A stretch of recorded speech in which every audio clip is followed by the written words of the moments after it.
Hey folks, it's Carl at Sterling Health and Fitness, and thanks for watching. So today we're bringing you a story of success, a story about a journey to health. And to speak with us today is my friend, and she also happens to be Mrs. New York America, my friend Jessica Lahr. Thank you so much. Thank you, Carl. Always good to see you. You too. So you went through a transformation over the past few years. I did. And to me, this is a very inspiring story, and I appreciate you taking this time to share with people because, first of all, one thing that I find as a trainer is that whether people are working with me or not, a lot of people have this sense of, let's say, hopelessness, or it's too late, or I'm not worth it, or I can't do it. I don't believe in myself. It's not possible for me to attain the physique that I want or the level of health I want and fitness. And so, the reason I want to talk with you is because you went through this amazing transformation. Thank you. Thank you. And this kind of a message can really affect a lot of people. It can inspire them. I know you inspire me. Oh, and so, thank you. And you me. Well, thank you. You're welcome. And so, going back, I wonder if you could tell us, where did you start? A few years ago, what was your situation? Oh my goodness. What was going on? 7 years ago, I had my first child, my son Colby, and through that pregnancy, I had gained so much weight, and I was already a little bit heavier than I had normally been before I got pregnant. I remember stepping on the scale after I had him, and I don't remember the exact number, but it was close to 200 pounds. I mean, within a few pounds. And I just remember going, oh my gosh, and stepping off the scale in shock. And I'm interjecting, you're not like 6'4" or anything, no, right? I'm 5'6", so, right, so just 5'6". Right, so 5'6", 200 pounds, that would be on the heavier side, right? You weren't feeling the best? No, and so like you had said, I was just in this place. I very much related to what you just said. I was my hormones were crazy. I was battling a very private and secret depression that no one knew about because I was ashamed that I was in this, I had this brand new amazing little baby boy, and he was the light of my life, but I really struggled with this new identity. I felt for the first time I stopped working and bringing anything in financially to our home, so I kind of lost who I was, and I was unrecognizable, when I looked in the mirror. So it was very, I felt insignificant, and I didn't know how to come out of that. I'd never experienced that before. Well, I appreciate you sharing that, and I know there are a lot of people who get into those funks, they're they're sad, they're depressed, sometimes they hide it, sometimes they don't. So what was there like a catalyst for you that just caused you to take some action, whether it be eating differently or exercising? I mean, how did you get started? Was there a factor that caused you? People always ask me, what was the moment that what happened? And I don't remember there being one pivotal moment that made me want to transform. I just remember all these little things just eating away at me, and I remember crying in dressing rooms, you know what I mean? Just going to buy clothes, and just like, I didn't know what size to pick, and I picked the size that was, the biggest I could find, and it wouldn't fit, and just all these little things that just ended up getting me to this point where I was like, I don't remember what it was, but I just remember I'm going to start applying healthier eating habits. I'm going to start trying to exercise again, because I was always, an athlete growing up. And so I did. I started using I started applying smaller portions, even with the bad food. I didn't completely change the food I ate. I just did smaller portions. And then I started exercising. And I remember getting on our elliptical machine and doing 10 minutes and being exhausted. And I thought, oh my gosh, this is sad. And so each day I would say, okay, I'm going to add, or every couple of days, I'm going to add a minute. So I would add a minute, and I'd do 11 minutes. And then the next day I would either do 11 minutes or 12 minutes, to see where I was at. And I try to push myself that way. And that's really where I started. Well, actually, that's really interesting because we have a couple different personality types out there. Some people can go radical and just change everything. Mm-hmm. They can just they can stop everything and start a whole new, let's say, dietary lifestyle, exercise routine. Other people need to go into a different mode, which involves baby steps. Yeah. And so I think whatever works for people is the most important thing, that they're able to do something. Yeah. So it sounds like then you started on the elliptical and you were adding a minute or two every time. Yeah. Yeah.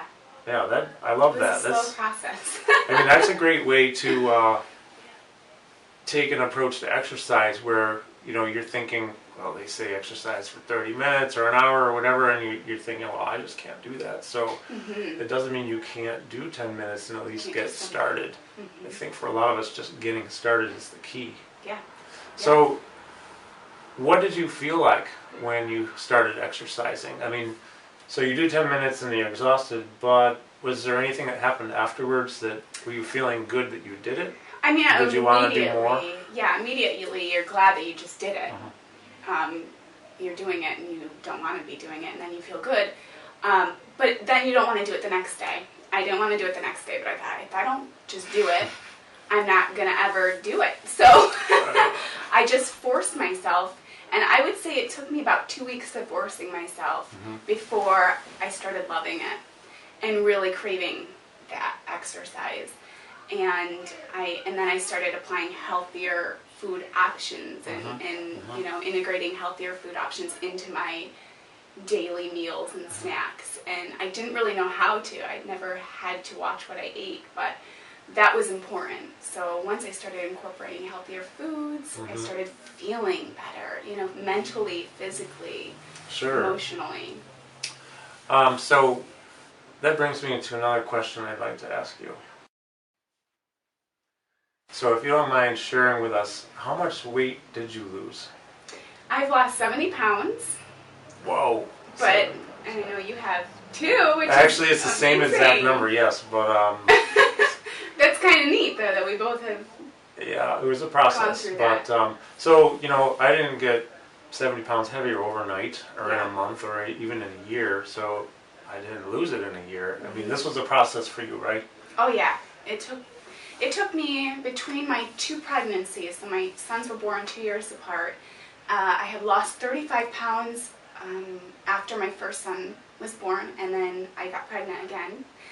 And so it was after that pregnancy that I had lost and gotten back to where I am now. Okay.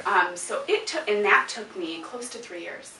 It was over 2 years that I had been where I was feeling good and wasn't sure if I would lose any more, and then I happened to lose 15 more pounds after that. But so it's been a total of 70 pounds. It took me 3 years basically to do that. So it was a slow process. So now, it wasn't instant. So this process, did it involve continual changes in your exercise and in your dietary lifestyle? Like what were some progressions you were doing in each of those areas? Well, I started doing at-home workouts, and then I started doing classes. One of my girlfriends here in Geneva teaches classes, and so I started doing different cardio kickboxing and different things. Tabata, I think, was one that we did. That'll spike a little the heart bit of rate, yoga. burn some calories. Oh yeah, Big time. And yeah, I mean, I really liked that because then you have camaraderie amongst other people, and there's just you build those relationships with other people that are also attaining the same goals as far as health and fitness goes, and my eating habits. So, and then I met you, which was a blessing because I'm on this amazing journey and I just needed to be pushed, and I think your approach is different than anything I've ever done. So I really like, the way that you work out and the corrective exercises and things that you do. It's powerful stuff. I appreciate working with you. Oh, thank you. She puts a lot into these workouts. She doesn't skimp on anything. There's a lot. She puts in a lot, so she also gets a lot out of them, which, Thank you. Yeah, I'm really proud of what you've done in your workouts. It's amazing. So we're talking about gradual progress, changing up your routine, exercising, doing different things, different modalities. Then continual changes in diet. I mean, you're dialing in on what works for you. How did that happen? even now, more recently, I've changed my diet, but just trying to like stop eating at night. That was one of the ones right in the beginning. Stop eating. You know, I'm one that loves sweet and savory, so I want popcorn and ice cream. I want French fries and chocolate. That is, I mean, talk about a double whammy. It's just not good.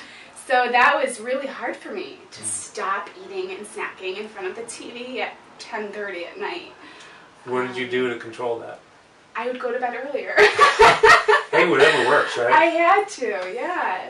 Whatever works. And then, you know, I stopped doing that and then just adding more vegetables and fruits into my diet. More protein, less refined carbs, sugars. Good point, and I'm glad you brought that up.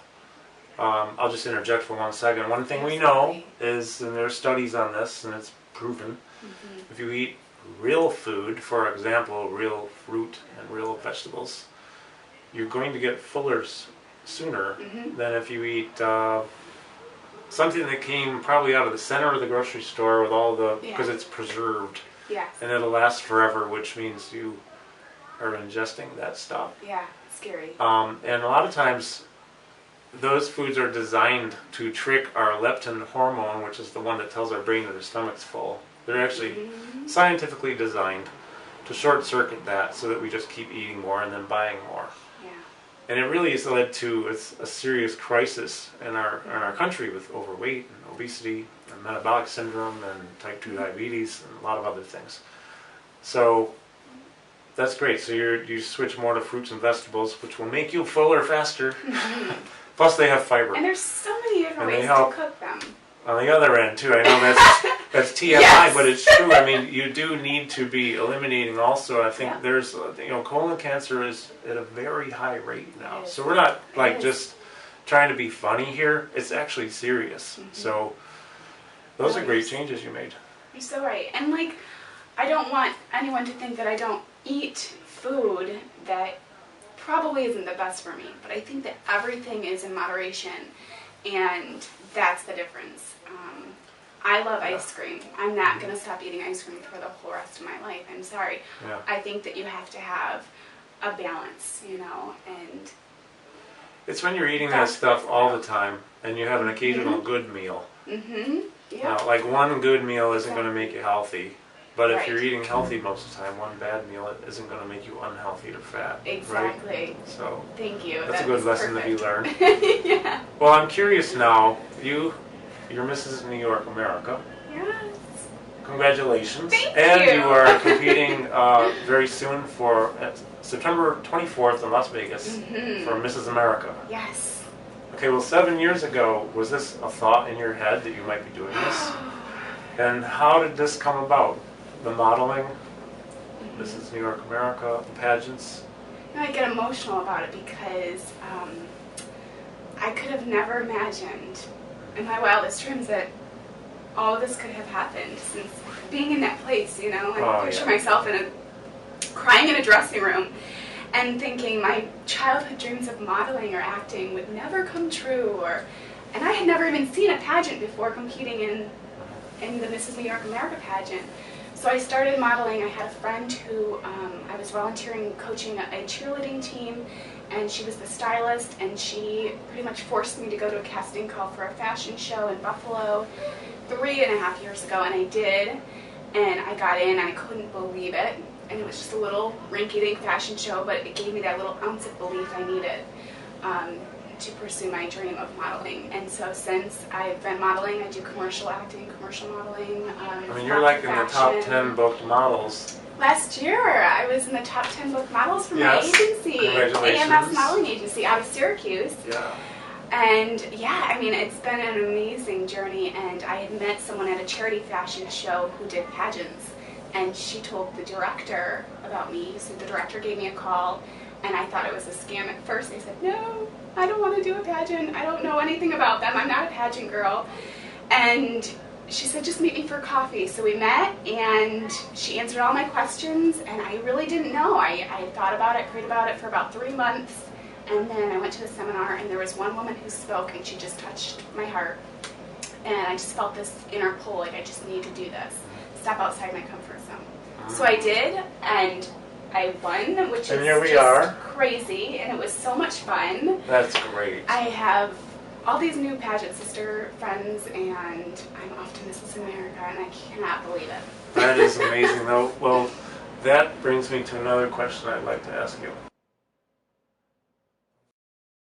So, looking back at where you've been and how far you've come, which is amazing, and where you're going, what advice do you have for anybody out there at all? Maybe they're overweight, or just what's your overall message that you want to put out there? I would say to believe in yourself. I think that so many of us believe in other people more than they can believe in themselves. And it took someone else believing in me before I could believe in myself. But believe in yourself and know that you are worth it, you are worthy, you are enough to be happy, to be healthy, for you and your family and the people that love you. Believe in yourself and don't put limits on yourself, because we'll never know what your full potential is if you don't step outside your comfort zone. Push yourself to do something different. Yeah, so brings up a thought for me is, do you feel that you've grown as a person as a result of stepping outside your comfort zone? Probably several times now, right? Oh yeah. Like you're stepping out of your comfort zone again in 4 weeks. You're in Vegas on the stage. Major. Yeah. And what's this done for you in your personal growth? Oh, I'm constantly in this period of growing and learning, and I think that if you stay there, you just will never know what can come. Yeah. And I have gone from this place to where I am now because of the people that have helped me along the way, and I've been willing to listen and really look inward and pray and really stay in faith that there is a plan for my life already laid out. And the growth has been immense. And I'm just so grateful to all the people that have supported me and my journey over the past 3.5 years, and 7 years, really, the people that were there before any of this amazing stuff has been happening. And yeah, That's a really good message. So, I mean, you're right when you say that it's easier to believe in other people than in yourself a lot of times. I mean, I was there for decades. You know, I have people now who say, wow, look at what you're doing, and I'm the last one to toot my horn, but it's been a great journey the past few years. But they were seeing this in me 20, 30 years ago. Yeah. And I couldn't see it. So I think that's really good advice. Why not you, right? Exactly. I look at it now when I'm starting to question things. It's like, well, why not me? I mean, there are people, let's say, who maybe they're not as smart, or they're not as, I don't know, not that I'm that smart, but no, I know what you're saying now, yeah. Things that I feel probably would make them more likely, but why not me, Why not? Yep. And why not you? And you're proving that, so this is really inspiring. And it's a constant process. I constantly have to remind myself of that. Yeah, so, same here. Yeah. And so I also like what you say about staying in that growing zone, because, but I sure as heck hope that I never actually arrive. Or know it all. And knowing it all, like, okay, I do know everything now, and I am Mr. Comfortable, there's nothing that can shake my world. I certainly don't want to get there, and I know it's never going to happen. That's the second you will never reach your full potential. Yeah, you're done. Yeah, that's the second. Yeah. And it all stops. Well, this is a great, great story, and I appreciate you taking this time to share, because I know you've already touched a lot of people's lives. You're always putting out there to the community, giving to the community. You're one of the busiest people I know. It's all good things, though. Yeah, I know. It's been such an amazing year, and if I can just say, I have had the opportunity to work with so many amazing organizations, especially in central New York, and in upstate New York, and in downstate too, but it's just been such an amazing journey as your Mrs. New York America, and I hope to make, no matter what the results of Mrs. America are, I hope to make all of you proud and to really represent New York. And I just want to say thank you to you for getting me in the best shape I can possibly be. My pleasure. And you've Working been with you is wonderful to just work great. with. It's Both really great for me. physically and mentally. We have So fun. We have so She much works fun. hard, but we have fun. My kids love us boxing. We're going to be boxing in a few minutes. Oh boy. Yeah, well, Oh, thank you. yes, and you are doing a lot for people. You're always helping people. You have a huge heart. You're very Thank generous, you. very giving, and I know you're going to dominate in Vegas. I'm gonna have a So, blast. I know there's been a lot of discussion on Facebook. Is it going to be televised? Well, we hope there's a stream somewhere. So if there Yes. is, I'll certainly be putting a link up everywhere. 'Cause Oh, thank I'll you, be watching Carl. it. Thank you. Yeah. Well, good. Well, thanks again so much. Thank you. All right. Thank you so much. And just remember, believe in yourself. She hit the nail on the head. Step outside of that comfort zone. Could be baby steps, just little things you're not comfortable with. And then do them. You know, it could be get out of bed in the morning and you don't want to exercise because maybe you never have. And it's not that that's wrong, but you want to, but you don't know what to do. Do 10 squats and 10 push-ups, go take a shower and get on with your day. Yes. That is a baby step. Mhm. Have a good breakfast. Just eat one healthy meal. That's a baby step. Yeah. Step outside the comfort zone. Find ways to do it. And remember that if you're not doing it for yourself, 'cause some of us, you know, I had trouble doing things for myself. Absolutely. Think about who loves you and who cares about you. At least do it for them because they want you to be healthy, happy, Yeah. and they want you to be around for a while. So there's a lot more at stake here than we realize a lot of times. We can each affect so many lives, either negatively or positively. And those baby steps, even if it's not for you, could be for the people who care about you. And then it's a snowball effect. For the people you care about. Yeah, exactly. For your children or husband or wife. Or... Absolutely. Well, thank you again. Thank you, Carl. Thank you for watching. SterlingHealthAndFitness.com. Be sure to check it out. We have lots of information there to help you to improve the quality of your health and your life. Have a great day.